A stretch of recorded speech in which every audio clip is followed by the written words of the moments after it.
Assalamualaikum warahmatullahi wabarakatuh. Pemirsa Gapai Kemuliaan yang dirahmati Allah, apa kabar Anda hari ini? Semoga Anda senantiasa sehat dan selalu berada dalam lindungan Allah Subhanahu wa taala. Amin ya rabbal alamin. Alhamdulillah, senang sekali hari ini saya Meladia Rahma kembali hadir menjumpai Anda dalam program kesayangan kita Gapai Kemuliaan. Selama 30 menit ke depan, insya Allah secara khusus kita akan mengkaji bersama tafsir Al-Quran surat Al-Qasas ayat 56 dan surat Al-Lail ayat 6 sampai dengan 10 yang secara garis besar akan membahas tentang hidayah dan amal soleh. Nah, seperti biasa saya tidak sendirian, sudah hadir bersama saya di studio ada gurunda dan ayahanda kita semua. Kita sambut Kiai Haji Haris Hakam. Assalamualaikum Pak Kiai. Waalaikumsalam warahmatullahi wabarakatuh. Apa kabar? Alhamdulillah sehat. Afiat. Makin sibuk saya lihat, tapi alhamdulillah senantiasa menyempatkan waktu di Gapai Kemuliaan untuk bersama-sama mengkaji ilmu Pak Kiai ya. Alhamdulillah. Waktunya spesial. Oh, waktunya spesial. Gapai. Harus spesial Pak Kiai ya. Masya Allah.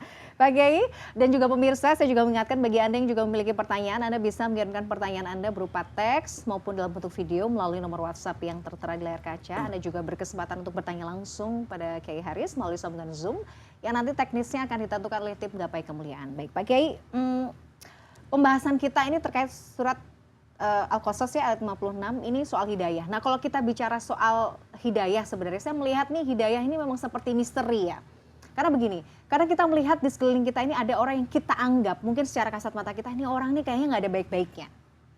Tapi qadarullah, kalau Allah mau di akhir hidupnya dia bisa berubah 180 derajat menjadi orang yang Masya Allah sangat soleh gitu. Begitu juga sebaliknya, ada kita mungkin melihat orang-orang yang kita anggap di awalnya baik, soleh, alim, tapi ternyata bisa tergelincir juga. Bagaimana kemudian kita bisa menelaah lebih jauh tentang sebenarnya hakikat hidayah yang diberikan oleh Allah ini seperti apa? Apakah memang kita harus jemput atau memang hidayah itu memang Allah berikan? Jadi seperti apa kemudian memaknainya? Tafadhol Pak Kiai. Baik, bismillah walhamdulillah wassalatu wassalamu ala rasulillah amma ba'du. Mbak Mila dan para pemirsa dimanapun Anda berada, berbicara tentang hidayah, ulama semuanya sepakat mengatakan bahwa kemampuan manusia untuk membahas, melihat, dan memberikan definisi tentang hidayah itu tidak akan pernah sempurna.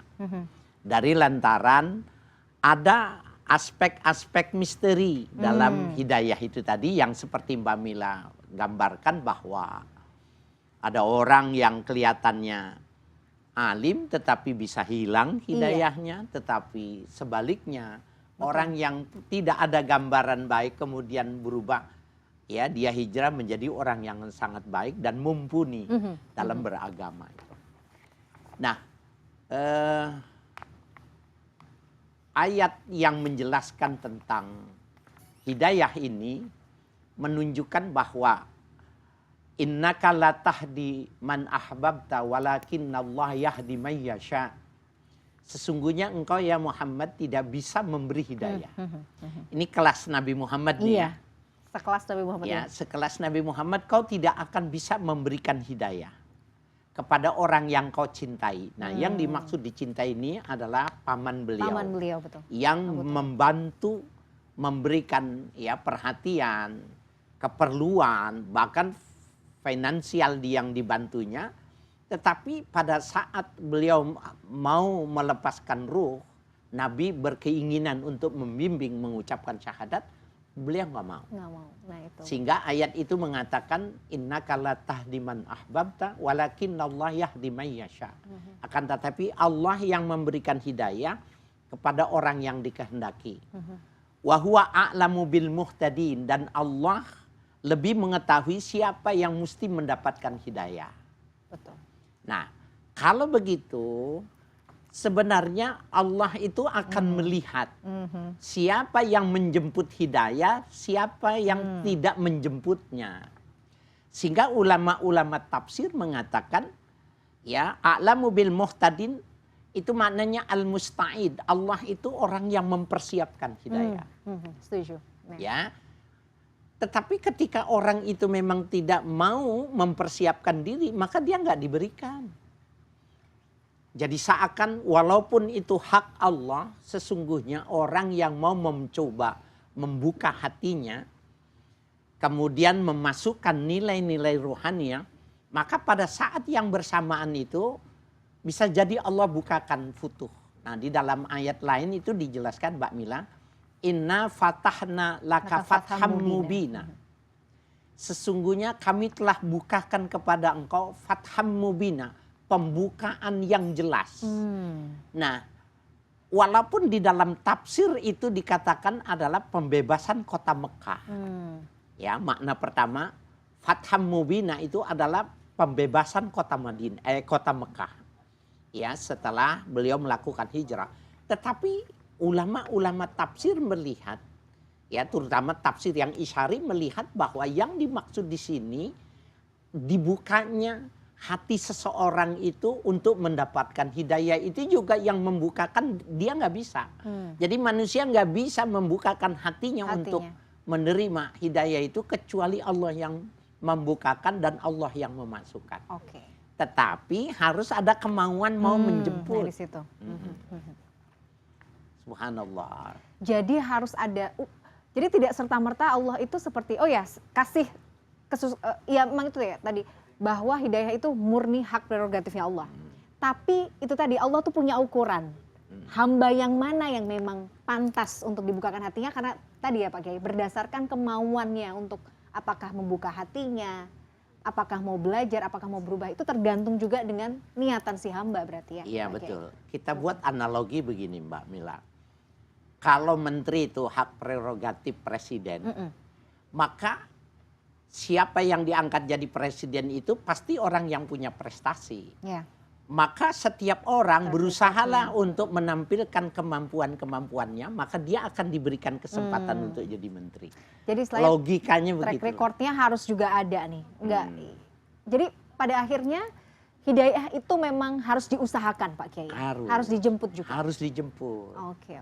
Nggak bisa nunggu gitu. Nah bisa. gitu kan ada orang, saya belum dapat misalnya nih, sesimpel ayo dong berhijrah gitu. Saya sih belum dapat hidayah, ntar aja lah kan saya harus memperbaiki diri. Ini berarti konsep yang salah sebenarnya. Salah, dia memahaminya yang semacam itu. Nah, ulama mengatakan, mengajarkan bahwa hati manusia itu ada dua pintunya. Iya, setuju. Ya, fil qalbi babain, dalam pintu itu ada dua pintu. Nah, satu pintu itu berhubungan pintu hati itu ya kepada jasad, kepada tubuh. Dan satu pintu lagi berhubungan kepada ruh. Nah, yang bersifat jasadiah, yang bersifat fisik, itu setiap yang kita lihat, setiap yang kita dengar, setiap yang kita pikirkan, itu masuk ke dalam hati. Bahkan hati nanti yang mengelola untuk melahirkan sebuah gerak. Tetapi ada pintu ruhiyah, ya, ada pintu yang itu kalau di dalam kajian itu, kalau pintu yang jasadiah ini dia posisinya terbuka terus 24 jam sepanjang hidup. Tetapi pintu hati yang bersifat ruhiyah ini dia tertutup, maghlub, ya, dia ini tertutup. Nah, dia bisa dibuka, Allah yang mampu membukakannya, tetapi ketika manusia itu memanfaatkan, mencari upaya-upaya yang bisa memang membukakan ini. Seperti halnya presiden akan mempertimbangkan ini layak untuk menjadi seorang menteri.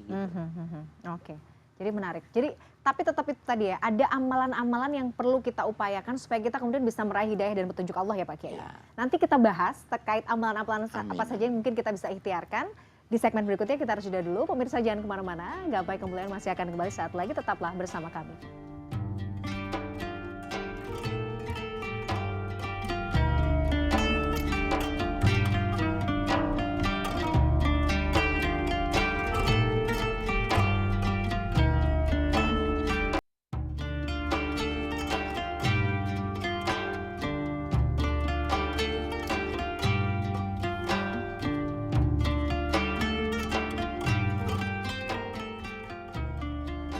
Pemirsa, terima kasih Anda masih menyaksikan Gapai Kemuliaan dalam episode Hidayah dan Algoritma Amal Soleh. Nih, judulnya aja luar biasa.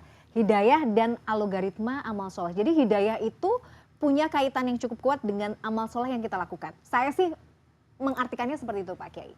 Itu tadi yang kemudian menjadi landasan pertanyaan bahwa harus ada amalan-amalan tertentu atau amalan-amalan yang kita lakukan sebagai apa ya, memancing lah ya bahasanya, untuk Allah itu memberikan petunjuk dan hidayah dengan kita.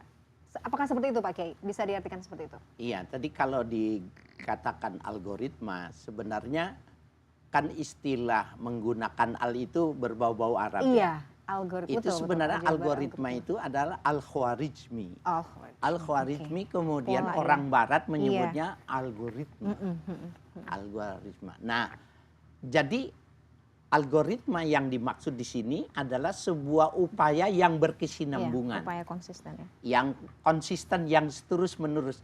Jadi kalau umpamanya ada orang yang berkeinginan melakukan sumbangan umpamanya terhadap Palestina gitu.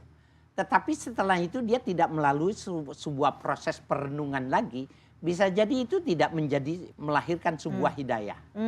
Karena dianggapnya itu menjadi sebuah perbuatan yang sifatnya itu parian saja gitu.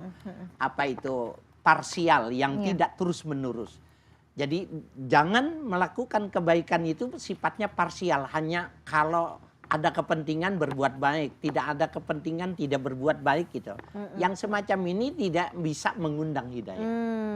Nah, jadi konsep algoritma yang dimaksud itu biasanya orang yang ingin melakukan kebaikan dan ada punya keinginan lagi, dia akan terus menerus akan ditawarkan oleh Allah kebaikan-kebaikan. Nah, apabila pada bilangan atau volume yang sudah memadai keinginannya itu untuk ditukarkan dengan poin hidayah itu, maka ditukarkan oleh Allah. Kira-kiranya seperti itulah.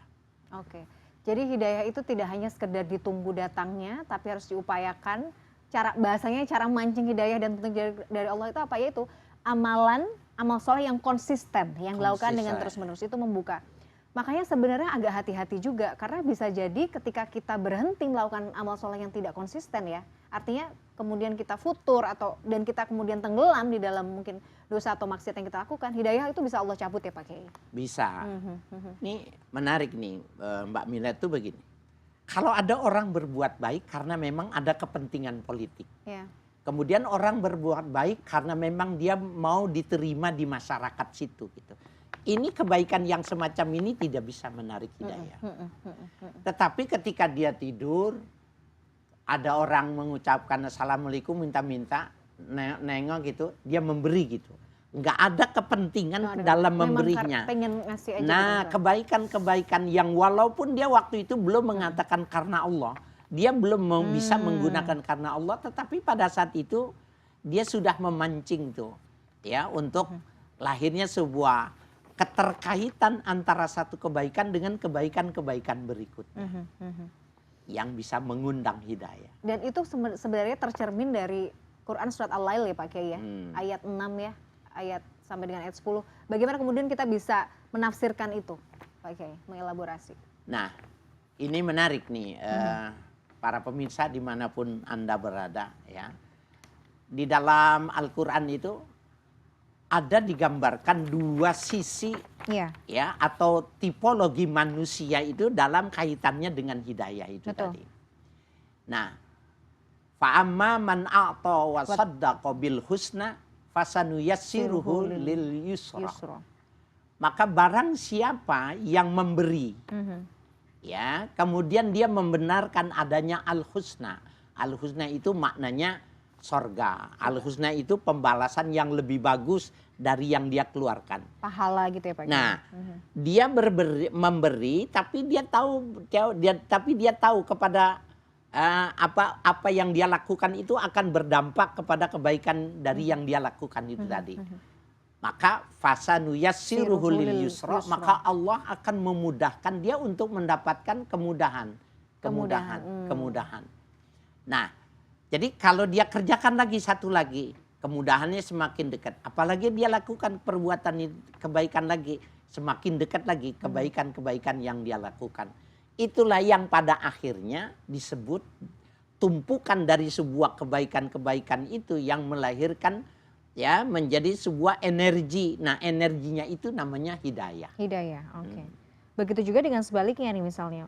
Wa amma man bakhila wastaghna fakadzdzaba bil husna fasanuyassiruhu lil usra. Usra. Ya, barang siapa yang pelit dan Yang dia bakhil tidak ya. percaya. Jadi orang kalau pelit itu, ini menarik nih. Orang kalau pelit itu karena memang dia nggak ingat akhirat. Ya. Jadi yang dia ingat itu untuk saya, untuk keluarga saya, ya dia tidak punya kepentingan dengan kesusahan orang lain. Jadi orang yang pelit itu sebenarnya orang yang tidak sayang dengan dirinya. Orang yang memberi kepada orang lain adalah orang yang sayang kepada dirinya gitu. Iya. Nah itu jadi bukannya pelit diartikan sebagai lawanan daripada royal, orang yang memberikan perhatian kepada orang lain, tetapi dia sangat memahami bahwa memberi itu artinya dia membuka investasi buat dirinya. Ketika dia pelit, maknanya ada kesempatan berinvestasi tapi dia tidak manfaat. Tapi dia nggak ambil gitu. Ya, nah dia semakin pelit semakin susah dalam artian mendapatkan gambaran tentang kebahagiaan berikutnya itu nggak dapat ya. Jadi justru kalau kita semakin, ya itu tadi kalau kata orang Jawa tuh bilangnya medit gitu ya, semakin pelit Pak Kiai. Kalau mau keluarin apa-apa tuh jadi dipikir-pikir, itu malah justru akan membuat hidupnya semakin sulit. Semakin sulit. Jadi bisa jadi materinya angkanya bertambah. Gitu. Bisa jadi ya, secara kasat mata gitu ya. Bisa jadi, tetapi hatinya dia semakin sempit. Hilang, gitu. Semakin sempit gitu. Maka semakin pelit ya. Bahkan bisa jadi bukan cuma pelit kepada orang lain, untuk dirinya juga pelit juga. Nah kan sebenarnya waktu dia meninggal dia nggak bisa bawa, kan sebenarnya kebodohan. Jadi pelit itu simbol kebodohan. Oke, mantap. Ini poin sih. Jadi pelit itu simbol kebodohan karena dia sebenarnya tidak tahu berarti ya bahwa ada cara untuk menghabiskan harta yang justru akan memberikan tabungan di akhirat gitu loh bahasanya. Iya, jadi kalau pengen uangnya berkembang dia mesti investasi. Kebodohan. Ya, kalau dia ada kesempatan berinvestasi tapi dia tidak memanfaatkan, maka cukup menjadi dasar kita mengatakan dia bodoh. Oke. Nah Pak Kiai, kadang-kadang kan ada orang yang mengatakan bahwa mungkin orang lain kan perspektif pelit itu kadang-kadang juga sangat subjektif ya. Buat saya ini nggak pelit, saya tuh memang nggak mau boros aja gitu. Saya cukup dengan apa yang saya punya yang sekarang gitu. Tapi orang lain menganggap kayaknya kamu terlalu pelit deh sama diri kamu sendiri. Kalau dalam batasan perspektif Islam gitu, bagaimana ya memberikan garis batas yang jelas antara pelit dan juga sebenarnya boros, nggak mau boros gitu. Jadi seperti apa Pak Kiai? Pelit sama sederhana beda. Ya. Sederhana adalah gaya hidup Nabi. Sederhana yang dianjurkan oleh Nabi kepada pengikutnya itu untuk hidup sederhana. Baik yang menyangkut hubungan kemanusiaan maupun hubungan kepada Allah. Baik yang menyangkut hajat primer maupun sekunder, maka Nabi itu mengupayakan hidup pola sederhana. Bahkan sampai beribadah pun berwudu tidak mau menggunakan air secara berlebih-lebihan. Itu hidupnya sederhana, bukan pelit. Nah, kesederhanaan itu dilihat juga dari aset. Jadi kalau orang yang asetnya banyak tetapi tidak memanfaatkan untuk kebaikan dirinya, kenikmatan dirinya, memberikan kepada orang lain, dia namanya pelit. Kalau sederhana itu memang dia tidak mau asetnya banyak dan dia hidup dengan apa adanya. Itu bedanya pelit dengan hidup sederhana. Jadi sebenarnya memang harus, ya kita harus paham betul ya Pak Kiai ya. Kapan kita itu memang harus, itu tadi, kapan harus hidup sederhana, kapan kita juga harus memikirkan sebenarnya akhirat kita itu seperti apa gitu. Karena itu tadi jangan sampai ketika kita menjadi pelit yang ada kita sebenarnya bodoh, malah justru tidak mempersiapkan akhirat kita dengan baik ya Pak Kiai ya. Iya betul, bahkan katanya ya ulama mengatakan bahwa orang yang pandai itu semua perbuatan yang dia lakukan itu berdimensi ukhrawi. Walaupun pekerjaannya pekerjaan duniawi. Jadi maknanya bahwa yang namanya ibadah itu bukan cuma sholat, zakat, puasa, haji. Semua amaliyah insaniyah, perbuatan yang bersifat kemanusiaan itu selalu diikat. Selalu dikoneksi dengan hal-hal yang sifatnya ukhrawi. Orang itu pintar. Nah, kemampuan itu ya motor itu namanya hidayah. Betul, setuju. Menjadi motornya memang harus digerakkannya dengan hidayah. Nah, hidayah itu tadi dipancing harus dengan kita harus menunjukkan nih, kita harus serius gitu. Amalnya juga harus konsisten dan terus menerus. Nah, ini menarik. Pak Kiai, kita masih akan bahas terkait hidayah ini dengan algoritma amal soleh ini di segmen berikutnya. Kita harus sudah dulu, pemirsa jangan kemana-mana. Gapai kemuliaan masih akan kembali sesaat lagi.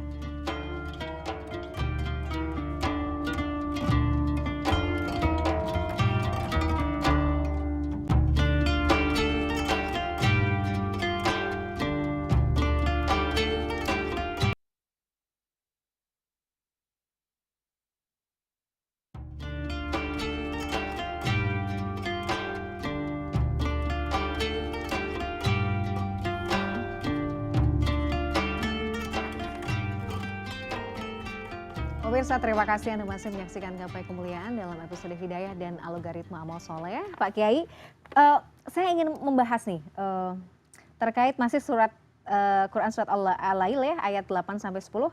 Wa amma man bakhila wastaghna. Dan adapun orang yang merasa kikir dan merasa puas atau merasa cukup dan tidak butuh pertolongan gitu, adalah jalan menuju keburukan. Jadi kadang-kadang di antara banyak akhlak buruk yang kemudian sangat mungkin dilakukan oleh manusia, tapi Allah secara spesifik di ayat ini menyebut kikir dan wastaghna. Jadi tidak merasa butuh gitu.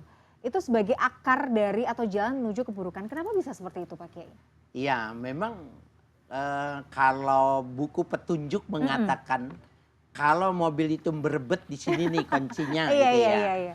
Maka Al-Quran itu Buku memberikan manualnya. menjadi buku manual petunjuk buat kehidupan itu. Ya, wa amma man bakhila, orang yang pelit, wastaghna, orang yang merasa cukup, merasa dia sudah bisa melakukan sesuatu dengan dirinya. Oke. Jadi seakan dia nafas bisa sendiri. Oke. Ya, bekerja dia bisa sendiri, rezeki dia bisa menentukan. Wa kadzdzaba bil husna, dan dia mendustakan hari kemudian, maknanya dia nggak percaya ada hari kemudian. Oh iya, dan mendustakan. Nah, ini jadi walaupun dia beragama, ditulis agamanya Islam, tetapi kalau konsepnya ini tiga ini ada, sebenarnya dia tidak beragama dalam pengertian yang hakiki. Oke. Nah, yang kedua, kalau sudah ada, dan ini maksudnya begini, semua orang termasuk saya dan Mbak Mila itu punya potensi pelit. Iya. Ada di dirinya orang, cuma ada yang melawan, ada yang dipupuknya semakin subur. Iya, kadang-kadang. Hanya itu tadi tuh. Nah, bagaimana supaya mupuknya, supaya semakin baik kebaikannya itu tadi, maka dia mesti melakukan kebaikan, dia mesti melawannya. Kalau dia tidak mau melakukan kebaikan, maka itu sama saja dia menyuburkan sifat pelit itu tadi. Jadi percayalah, orang yang semakin pelit itu sebenarnya tingkat keyakinan tentang pembalasan akhirat itu rendah. Rendah, setuju Pak Kiai. Kalau semakin kuat dia percaya bahwa nanti ada hari kemudian pembalasannya lebih banyak, maka dia nggak akan pelit. Pak Kiai, kadang-kadang tuh seperti ini. Ini contoh sehari-hari, misalnya ada mungkin keluarga atau teman yang datang ke kita minta tolong dibantu secara finansial gitu ya. Kita tuh kadang hitung-hitungan, aduh ini akhir bulan, sementara kondisi keuangan sendiri juga begini, pertimbangannya terlalu banyak. Akhirnya kita memilih untuk nggak kasih dulu deh gitu. Nah, apakah ini juga sangat mungkin bisa dikategorikan sebagai pelit atau gimana Pak Kiai? Nah kadang-kadang aduh apa aku tuh terlalu pelit, kadang-kadang juga gitu, apa saya ini jadi pelit ya, tapi kan kondisinya memang seperti ini, sama-sama akhir bulan susah, pertimbangannya banyak gitu. Itu pelit nggak Pak Kiai? Kalau dari sisi syariat itu nggak berdosa. Oke. Dari sisi syariat dia tidak berdosa karena Tapi memang kalau tasawuf perhitungannya matang dia gitu. Tetapi perhitungan yang matang itu sebenarnya mengurangi intervensi Tuhan terhadap dirinya. Yes. Jadi sebenarnya cara pandang lain ketika kita sudah ngepas, nggak bisa memberikan kepada orang karena sudah ada alokasi penggunaannya sudah ditentukan. Pada saat orang yang meminta kepada kita itu sebenarnya Allah ingin mengatakan, kalau kau masukkan sama-sama sama dia, maka penerimaannya akan dijadikan satu rekening. Iya sih sebenarnya. Nah, menyatukan satu rekening dari yang tadinya ya orang-orang yang sama-sama buntuan Allah semakin banyak semakin bagus. Oke. Makanya semakin dia merasa kurang, semakin banyak dia bersedekah. Jadi semakin berat ketika kita mengeluarkan tuh sebenarnya itu ujian ya Pak Kiai. Iya. Jadi sebenarnya dilawan aja. Dilawan. Ya tapi jangan sampai dilawannya juga yang udah dikeluarin semuanya sampai kita nggak punya pegangan ya jangan sampai begitu. Jangan, itu nekat namanya itu nekat ya. Tapi artinya sebenarnya itu justru ujian. Wah ini juga kadang-kadang ada masanya saya pribadi nih Pak Kiai. Kadang-kadang ada masanya bisa tuh apa ya? Oh ya udah deh dikasih. Nanti Allah kan mau kayak gimana? Allah pasti akan melihat ini dan Allah akan kembalikan dalam bentuk yang lain gitu. Saya percaya seperti itu gitu. Tapi kadang-kadang ada momennya juga sulit Pak Kiai untuk mengeluarkan. Berarti yang salah di mana? Bukan cuma sulit, ada orang yang dalam 30 hari itu dia udah tahu ini nomor-nomor ini nih mengirimkan nomor rekening diblokir sama dia. Iya. Ya, diblokir sama dia karena dia bilang, gua kan bukan bapak lu, gua bukan emak lu. Kenapa setiap bulan mengirim nomor rekening? Bahkan yang merepotkan lagi alasan dia memblokir, dia nggak ada ucapan terima kasihnya umpamanya gitu. Iya. Padahal sebenarnya Tuhan bilang, tuh jadikan satu saja permohonan dia sama kamu, jadi maka dia akan semakin kuat naiknya ke langit untuk dikabulkan. Begitu cara memahaminya. Oke, jadi harus dilatih ya. Berarti memang level iman itu memang harus dilatih terus Pak Kiai. Ya, kadang bisa, itu tadi, kadang kita bisa dengan legowo. Saya kalau misalnya lagi rajin gitu ya, bisa legowo tuh misalnya mungkin aduh tapi kasihan cuman nggak apa-apa deh Allah pasti akan ganti. Di sisi lain juga pernah ada masanya berat banget ngeluarinnya. Ini berarti lagi kayaknya imannya lagi agak-agak turun nih, berarti harus di-boost lagi ya Pak Kiai ya. Ya begitu, dan berdoa. Dan berdoa, oke. Orang yang seperti Nabi saja yang sudah luar biasa itu, beliau selalu berdoa. Okay. Allahumma sabbit qalbi. Sabit qalbi. Ya, Allahumma sabbit qalbi ala dinik. Allahumma sabbit qalbi fi ta'atik. Itu menunjukkan ya Allah, ya tetapkanlah hatiku ini di jalanmu. Ya muqallibal qulub, wahai yang membolak-balikan hati, sabbit qalbi ala dinik. Sabbit qalbi fi ta'atik. Itu menunjukkan bahwa dia akan berubah-ubah dalam situasi dan kondisi itu akan berubah-ubah. Tapi kalau dia ikhtiarnya terus-menerus, berdoanya terus-menerus, maka dia akan istiqomah, akan stabil. Masya Allah, betul-betul. Itu tadi. Jadi itu tadi ya, untuk menjemput hidayah dari Allah, ingatlah bahwa kita harus melakukan amal soleh secara konsisten, terus-menerus. Jangan lupa juga berdoa. Kayak kunci dari semua amalan kita juga kita minta sama Allah. Ya. Karena itu rasanya kalau kita masih berdoa sama Allah, kita minta sama Allah, kita masih butuh Allah ya. Dan gak masuk dalam orang yang tadi berlepas diri dan gak butuh pertolongan siapapun ya Pak Kiai. Sombong. Masya Allah. Pak Kiai, ini menarik sekali, tapi sayang waktu juga lah yang harus memisahkan kita. Terima kasih. Jazakallah khair, ilmunya hari ini luar biasa. Pemirsa, tidak terasa usai sudah perjumpaan kita dalam program Gapai Kemuliaan hari ini. Semoga kajian kali ini membawa manfaat, kebaikan, dan Allah Azza wa Jalla senantiasa mudahkan kita semua untuk menuntut ilmu agama. Amin ya rabbal alamin. Terima kasih atas perhatian Anda. Saya Meladia Rahma dan juga Kiai Haji Haris Hakam undur diri. Insya Allah kita akan jumpa lagi pada episode yang akan datang. Subhanakallahumma wa bihamdika, asyhadu an la ilaha illa anta, astaghfiruka wa atubu ilaik. Wassalamualaikum warahmatullahi wabarakatuh.